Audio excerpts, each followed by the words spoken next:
ধর্ষণ মামলায় থাকছে না জামিনের বিধান। 15 দিনে শেষ করতে হবে তদন্ত, 90 দিনের মধ্যেই শেষ করতে হবে বিচারের কাজ। এমনকি শুধুমাত্র মেডিকেল রিপোর্টের ভিত্তিতেই সিদ্ধান্ত দিতে পারবে আদালত। সাংবাদিকদের ব্রিফিংয়ে সব তথ্য জানালেন আইন উপদেষ্টা আসিফ নজরুল।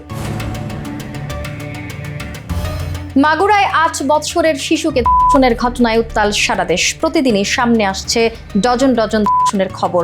এতে দেশের বিভিন্ন জায়গায় দেখা যাচ্ছে জনবিক্ষোভ। এমন পরিস্থিতিতে ধর্ষণ মামলায় অভিযুক্তদের জামিন না দিয়ে দ্রুততম সময়ে বিচার কাজ শেষ করার বিধান রেখে আইনের সংশোধন করা হচ্ছে বলে জানিয়েছেন আইন উপদেষ্টা।